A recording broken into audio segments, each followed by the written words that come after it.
Hari ini saya baru menyadari bahwa nampaknya Gibran sebagai cawapres dari Prabowo Subianto hari ini di Pilpres 2024 ini dia sedang memakan karma Ahok di Pilkada DKI 2017 lalu.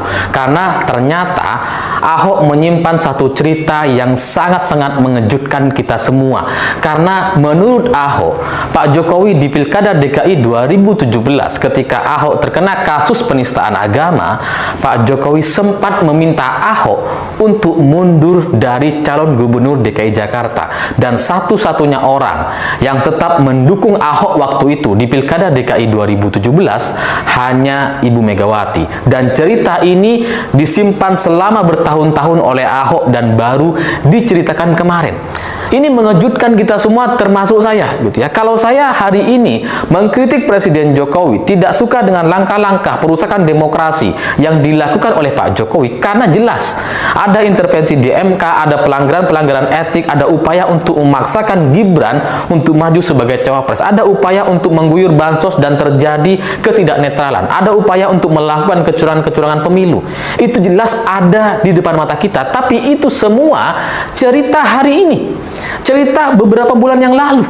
Sementara Ahok ini ternyata sudah diperlakukan sedemikian rupa sejak Pilkada DKI 2017 lalu.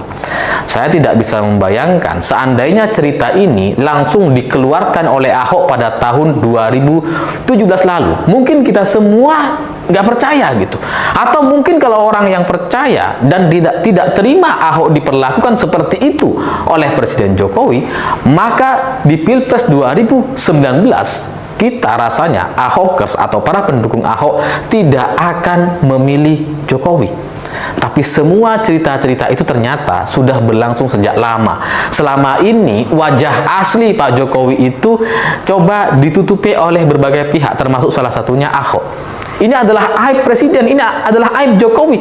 Kita tidak menyangka Jokowi sampai meminta Ahok untuk mundur dari pencalonannya. Padahal seperti yang kita tahu soal kasus penistaan agama di Pilkada DKI 2017 itu adalah upaya-upaya provokatif, video-video yang diedit, dipelintir, yang menurut pengakuan Buniani itu dilakukan oleh tim cyber Prabowo Subianto. Sehingga hari ini ketika Gibran maju sebagai cawapres, dia seperti sedang memakan karma Ahok. Karena coba kita bandingkan. Ahok di Pilkada DKI 2017, iya, katakanlah dia dianggap bersalah, memang sudah ada vonisnya, tapi upaya-upaya untuk membuat Ahok ini bersalah dengan tekanan massa yang begitu besar, itu muncul dari fatwa MUI. Lalu bandingkan dengan Gibran hari ini, yang proses pencalonannya itu melakukan banyak sekali pelanggaran. Mulai dari intervensi di MK, pelanggaran etik di MK, dan itu sudah dibacakan oleh MK. Kemudian kemarin DKPP sudah membacakan ada pelanggaran etik yang dilakukan oleh Ketua KPU dan jajarannya karena memaksakan atau memaksa atau menerima Gibran sebagai cawapres itu dianggap sebagai bagian dari kesalahan karena tidak sesuai dengan aturan yang sudah ada. Jadi hari ini kalau Gibran kemudian ada yang menuntut Gibran untuk mundur dari Pilpres 2024, ada tuntutan untuk mendiskualifikasi pasangan Prabowo Gibran dan sebagainya, itu adalah bagian dari karma Ahok di Pilkada DKI 2017 lalu. Dan dengar-dengar sebenarnya ada banyak orang meminta pasangan Prabowo Gibran didiskualifikasi. Ada banyak orang meminta agar Gibran diganti dan sebagainya. Tapi di internal mereka nampaknya pernyataan-pernyataan itu jauh-jauh lebih keras dibandingkan yang ada di luar. Kita di luar ada banyak orang mengkritik Gibran, ada orang meminta Gibran untuk diganti dan sebagainya, dan di internal mereka nampaknya situasinya jauh-jauh lebih buruk dari itu. Dan kalau dulu Jokowi meminta Ahok untuk mundur dari pencalonannya, hari ini anak Pak Jokowi menuai atau menanggung beban dosa bapaknya. Karena kalau dulu Ahok banyak yang belain gitu ya. Ahok itu dibela oleh banyak orang di seluruh penjuru negeri ini. Tapi sekarang Gibran nampaknya tidak ada yang bela. Kalaupun ada orang yang dipaksa untuk membela atau mengapresiasi kinerja Presiden Jokowi, itu adalah orang-orang yang terpaksa hasil intimidasi oleh oknum-oknum aparat yang ada di daerah-daerah. Tidak murni karena mereka ingin memberikan pembelaan, karena emang sudah nggak ada yang bisa dibela dari Gibran. Kalau kasus Gibran maju sebagai cawapres, ini bukan pelintiran, ini bukan video editan, tidak ada pelintiran di sana. Ini murni kesalahan-kesalahan, dan memang ada pemaksaan, upaya-upaya untuk memaksakan terjadinya kecurangan pemilu di Pilpres 2024. Jadi ini tidak ada kesalahpahaman seperti yang terjadi kepada Ahok di Pilkada DKI 2017. Seharusnya cerita Gibran hari ini jauh-jauh lebih berat dibandingkan kasus Ahok, karena pelanggaran. Oke teman-teman, kembali lagi bersama saya di channel video ini. Kali ini kita melihat cuplikan video yang sangat menarik. Namun di sini disampaikan para netizen bahwasanya daripada diolok-olokan rakyat se-Indonesia, Fufufafa lebih baik mundur dari Wapres. Mulyono menuai badai, kelebihannya Mulyono, urat malunya tidak ada. Apa betul sejarah akan membuka aib si Mulyono karena maruknya sudah kelewatan? Kalau demikian, kasus pemenjaraan Ahok lewat surat Al-Maidah ada kontribusi Jokowi. Nggak bisa nutupi kebusukan Mulyono dan keluarga. Tunggu momen saja. Gibran merupakan kurban ambisi Jokowi dan irian. Jokowi menyesal, jangan percaya itu sandiwara Jokowi. Sungguh keji si Mulyono ini, dia nggak sadar tanpa PDIP Jokowi tak bisa maju. Namun bagus mundur jadi tukang parkir di Solo, cocok 100%. Semua akan terkuak, Allah tidak tidur. Sabar-sabar, pasti dinasti berijazah. Fufufafa paparan masuk partai terali besi. Dalam dunia hayal psikopatnya Jokowi merasa jadi raja Nusantara. Namun gak tuanya Republik Indonesia bukan rakyat dia. Bapak yang berbuat, anak dan menantu yang menikmati harta dan jabatan. Gibran seharusnya mundurlah daripada malu. Dia itu gak percaya partai politik. Siapa yang mau membelanya? Harapan satu-satunya bapaknya sampai kapan? Siapa yang menanam pasti akan panen. Tapi keluarga Mulyono saat ini panen masalah. Semoga rakyat sadar pemimpin yang tidak baik karakternya akan menyengsarakan. Tapi bagaimanalah rakyat bisa memilih? Kualitas pemilu masih dipenuhi kecurangan dan ketidakadilan. Seolah hukum rimba terjadi. Siapa kuat uang atau kekuasaannya itu yang bisa merekayasa. Kejujuran kalah lah. Kalau begitu untuk apa pemilu? Saat ini kalau ditanya manusia mana yang paling nista, saya akan jawab Jokowi. Menang dengan hasil kagak benar, gak mungkin aman begitu saja. Ada hukum karma alami dari Allah. Nah sekarang baru merasa bersalah. Hukum ala swasta yang maha adil, mungkin segala bisa diterima oleh pemimpin atau Pak Jokowi yang inkar juga abai dengan sahabat yang tulus dengannya. Segera usut kasus Gibran atau Fufufafa yang telah sangat menghina sekali Prabowo dan keluarga besarnya.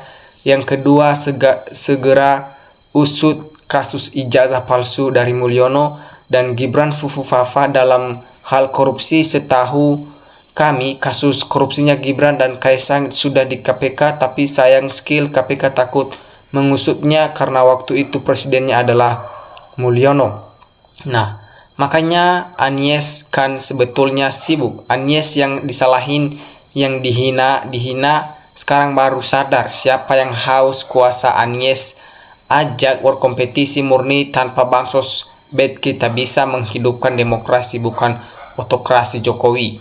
Semua bisa bercermin secara utuh, bening hati, pikiran, dan tindakan demi kuat tokohkan jati diri sendiri dan kuat kokohkan jati diri bangsa Indonesia menuju jaya raya. Kalau BPK udah perbuatan begitu, pasti anak akan ikut juga jadi. Wahai rakyat Indonesia, udah lihat perbuatan Mulyono yang kalian bangga orang baik, sekarang baru terbongkar masalahnya. Gibran jabatan yang nggak mungkin mundur, Eong dimundurkan aja angel. Sudah ketulangan apalagi mundur sendiri, tak mungkin. Rai gede Gibran itu sudah benar-benar bermasalah. Ada saatnya kebusukan itu terbongkar. Tunggu waktunya saja. Rakyat sudah tahu semua Gibran itu wapresnya yang melanggar undang-undang. Sekarang rakyat akan mengadili Jokowi dan keluarganya mendatang. KPK nggak berani tangkap Jokowi karena pembayaran juga Jokowi memang benar-benar besar. Nah, ingat, kita orang Jawa, siapa yang menabur dia yang menuai. Akan terjadi ke Mulyono serta keluarganya dan CS-CS-nya. Nah, Ahok dari Fufu Fafa ke Ahok nggak setuju. Gibran sudah mundur saja, jangan bikin malu negara ini. Ingin tahu siapa saya, itulah saya, penguasa pinggir kali Indonesia. Daripada dipecat lebih baik mundur saja. Ahok jauh lebih jujur dari Jokowi. Hanya di Indonesia tidak bisa apa-apa, tidak berpendidikan bisa jadi wakil bro. Demi jabatan yang namanya harga diri nggak berarti keluarga jadi taruhannya. Lebih baik mundur diri. Gibran perlu dikasihani, bukan dia bermaksud jadi wapres dijeblosin oleh Bapak Ibu Mulyono yang haus kekuasaan. Gibran belum cukup usia yang dipaksa cawapres untuk bantu banyaknya yang banyak kesalahan. Bansos buat rakyat kok diusut duit pribadi kok kepo. Betul sekali, Ahok di penjara, Jokowi jadi presiden. Jadi Ahok yang korbannya sekarang. Kalian terang menderang Ahok lebih pintar dari wakil presiden saat ini. Usut tuntas bansos menjelang pemilu 2024, beras dan ada nomor paslon 02 foto tambah nama pasangan, capres dan cawapresnya, penyalahgunaan fasilitas negara. Sudah pernah beredar berita itu bahwa Jokowi menyuruh Ahok untuk mundur dari Pilgub 2017, jadi Bu Yani sudah mengaku yang mainframing penistaan agama itu orang Gerindra. Apa bisa nyaman di awal pelantikan? Wapres rakyat banyak yang menghujat, setiap pidatonya selalu dicermati dan kesalahannya diviralkan. Apakah seperti ini bisa bekerja dengan nyaman dan kupingnya tidak merah? Bila semua bisa dilewati, berarti karakter dan sifatnya sama. Akan tetapi rakyat tetap pada Pak Jokowi, itu kenyataan, bukan bualan shot Anda. Kenapa Ahok menyimpan berita itu? Karena akhirnya Ahok diangkat jadi komisaris Pertamina. Orang yang menutupi kesalahan orang lain itu orang jahat. Orang yang berkata secara spontan itu adalah langsung dari lubuk hatinya yang paling dalam. Itulah yang sebenarnya yang dia inginkan atau maksud. Orang jahat memerang penjahat biasanya cari dukungan, tetapi saja penjahat. Siapa yang membagus-baguskan karena uang dan janji manis? Nah, Gibran jadi wakil presiden, cuman diocehin orang-orang. Ngapain kalau kayak kita mah mundur saja, malu sekali. Ingin bangga, ingin dihormati, tapi rakyat enggak mengakui, masih dipaksakan, malu sekali. Nah, betul orang tidak percaya kalau saat itu Ahok menceritakan manuver Jokowi terlihat saat Gibran jadi wapres. Adanya Fufu Fafa juga, rakyat jadi tahu bagaimana Jokowi dan keluarganya. Penyesalan selalu datangnya di belakang. Ingat, itu nasib sudah menjadi bubur, tak bisa kembali menjadi nasi. Nikmatilah apa yang kau tabur, pasti Mulyono dan keluarga pasti menuai. Ya Tuhan, manusia ini tidak tahu azab apa dan caranya seperti apa yang kau berikan pada orang zolim. Semoga mereka yang zolim muhasabah diri bertobat dan sadar akan kezolimannya dan ampuni padamu. Setuju sekali jika Gibran ditendang secepatnya. Wapres sekarang nggak hanya latar pendidikannya yang nggak jelas, tetapi kasus Fufu Fafa dan terakhir masalah menyuruh orang lain mundur dari salat jamaah adalah merupakan tindakan tak berakhlak. Ya, oke teman-teman, sekian pembahasan kita kali ini. Terima kasih. NKRI harga mati.